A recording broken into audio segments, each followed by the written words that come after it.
Hello, friends. Welcome to another episode of New Gameplay Today. I am your host, Alex Stadnik. Join with me, the jacket, the master of all farm animals. You know him, you love him, Dan Tack. The master of all... Oh, boy. Let's not make that one a thing. Hello, everybody, and welcome to the show. Isn't that already a thing? Aren't you maybe lover of all farm animals? Wow. I don't know if that's better. Fair. What the heck are we looking at, Dan Tack? This is Dreamscaper, okay? And this is one of those summer surprises that might pass you by, and I don't want to let it pass you by because it's very good. Okay. This is a roguelike game. This has been in early access on PC for a while. It's out now on PC and Switch. It's 1.0. So basically, roguelike. You know the structure, right? You go through rooms, you fight bosses, you get different gear every time, you get different abilities every time. So you know every run is different. You're making connections in the outside world here. This is the overworld we're seeing right now. So between runs, you get to go and make relationships with people. It's kind of reductive to say, persona style system, but it is what it is. Okay. You're working up ththese relationships. They have different, tiers of relationship with them, like from acquaintance to best friend. And as you work them up, you can utilize them on your runs as well. So, you can go with the guy who gives you crit. You can go with the guy who gives you fire damage. Okay. Whatever. And you can use that to create builds. So there's all kinds of different elemental effects that you can combine and stack during a run. And we're going to get into a run here pretty soon. Cool. The whole concept is that you are dreaming. Hence the name Dreamscaper. And the dreamscapes that you go into, they look surreal. And, as an indie project here from Afterburner Studios, you can tell it wasn't made with the biggest of budgets. But, man, did they do an incredible job with what's there. The environments are incredible and the music is incredible and you are really continually developing. So I'd say Hades was probably a good textbook example that I can compare this to. There is constant progression despite being a roguelike. So if you're super, super good, you could theoretically win early. You won't, but you're going to be gaining all kinds of new stuff from run to run. So at both on the things that you like in a traditional roguelike sense, things that you can unlock and find during a run, but also permanent boosts.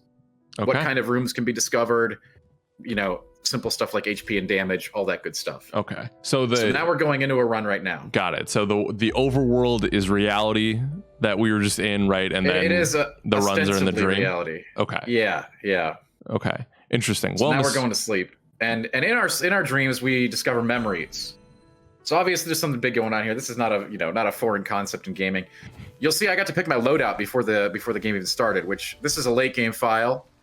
So I've got a lot of different tools you will not have when you start the game. I start with keys and bombs and all kinds of other fun stuff. There's a parry, there's a timed parry in this game. There's a timed dodge, so you can perfect dodge, you can perfect parry, you can deflect. So there's lots of skill here in the combat system. It's very subtle. It's very smart. Those are two words that I used to describe this whole game: subtle and smart. I love it. This here is a puzzle room. It's sort of a minesweeper. Quick little puzzle there. We got a free item for doing it. Nice. I have several little companions floating around me. You won't have those when you start the game. That's sort of a permanent upgrade I unlocked. And I have a pool cue, which is another item you have to unlock. There's a ton of weapons you can unlock, from yo-yos to pool cues to fire bombs, everything under the sun more. I love it. So I just use my ranged weapon there. It's like a finger gun. Yeah. So it's I love it. Yeah. Finger guns, baby. Friend. So the weapons are mainly based in reality then? You're not They're all reality-based weapons, and there are completely dream weapons as well. Here's a secret room here. You need to use a bomb to unlock it. You look for little sparkles. Oh, okay. You'll get really good at spotting those over the course of a game. Okay. Over the course of your play sessions. This is like a blacksmith room. You can reforge stuff. Again, all this stuff you kind of have to loop into by paying. There's a couple different kinds of currencies that you collect as you do runs. And they're all meta permanent currencies that you spend in the waking world to unlock things in the dream world. And basically you can get your runs to go really smooth. The first time I went through level 1, it was really difficult, right? Mm-hmm. The first time we did the boss that you're going to see here in a moment, it was challenging. Now, as you'll see in this run, cleaned up with no problem at all. And the pool cue's fun, right? You got this you got different kinds of swings. You got a heavy attack and a light attack, and you're combining this with your ranged attacks and your magic spells to do big combos. And later on, as you get further and further into more difficult chapters of the game, it's really important to do those. Okay. But anyway, I've been talking a lot, but No. I think the game speaks for itself in both a visual and audio sense. It really is subtle and surreal. Oh. And I think this game is good. And I think it's one of those summer games that you can miss if you're not careful. For sure.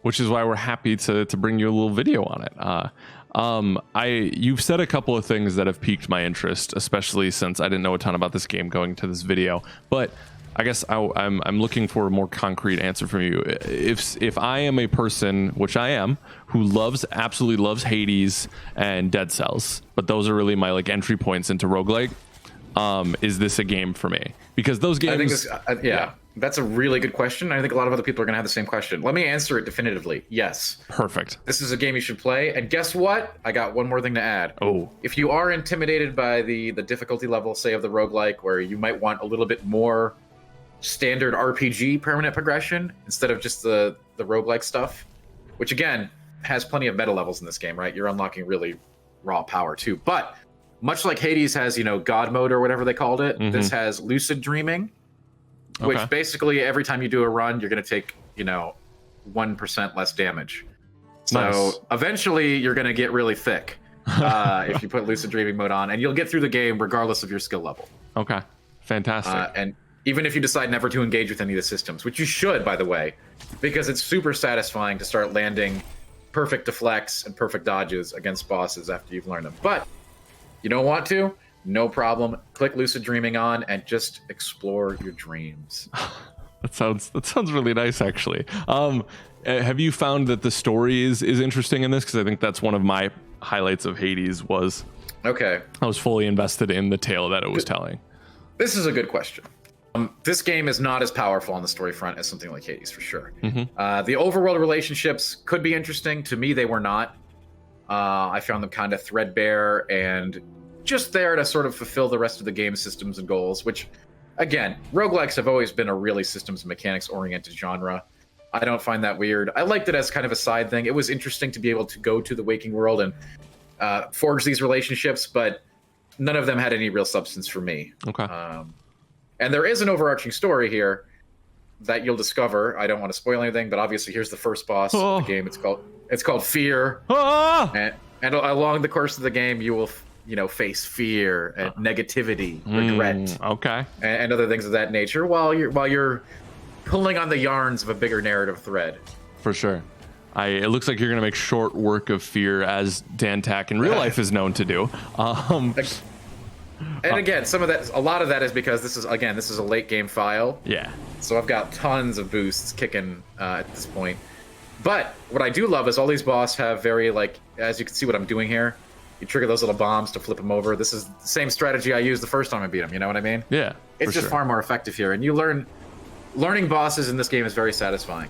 I will say that. And I'm using a shield on this particular run that gives me I can take one free hit every 15 seconds. Oh, nice. Okay. Normally, what I would have is a traditional shield, which I could perfect parry those bullets that he shot at me and send them back at him. Oh, okay, nice. But I've particularly crafted this build around no blocking or parrying and simple absorption. There's all kinds of interesting builds you can do and loadouts you can create. Wow, this sounds surprisingly deep. This game knows what it's doing. There's a lot. I'm really, really eager to see what this team does next.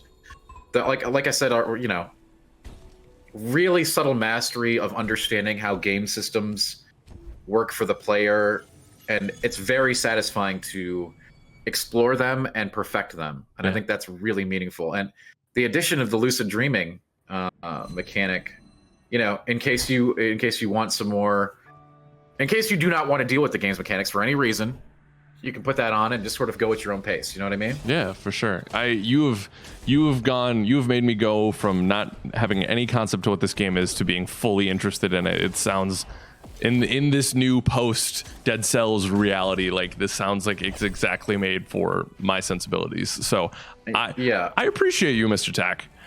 I ignored this game in early access. When I hit 1.0, I said I was going to try it. I was not expecting to have the response that I did, and I think this game is really good, and you should play it. Okay. Well, you heard it here first, friends. Or, yeah, you heard it here first. We'll go with that. Where can people play it? And we know it is out now, correct?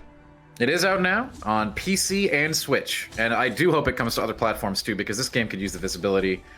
And I got to tell you, don't miss this one. This is one of those summer surprises. One of those textbook summer surprises. Okay. Not to be missed. Let me ask you this then. I mean, it's early, right? We still got like 4 months left in the year. Is this a top 10 candidate? It is. It is for me. Wow. I think this will make my top 10 list. Okay. Wow. It's a beautiful thing. I think we have one more boss battle to show right here, and then we'll say goodbye. Yeah. And I kind of feel wrong. This is a lot of people have trouble with this boss, and I'm just gonna, I'm just gonna work him. Yeah. But again, this is a late game file, and Yeah. I really did master his ability. So this is isolation. We just kill fear. Yep. We're in isolation. This boss likes to go invisible, likes to use poison, and sets up some of the first like sort of bullet hell experiences that you'll have in this game. For sure. This is not a bullet hell game, but there's a few bosses that can give you a little bit of frustration on that front. But boy, it's by the way, another thing, Alex, it's really fun to come back to these bosses, after struggling to get by them the first few times. Yeah. And just like cleaning them up in subsequent runs. You don't have to fight them in your runs after you beat them once, but it's in your best interest to do so because you'll get a lot more loot.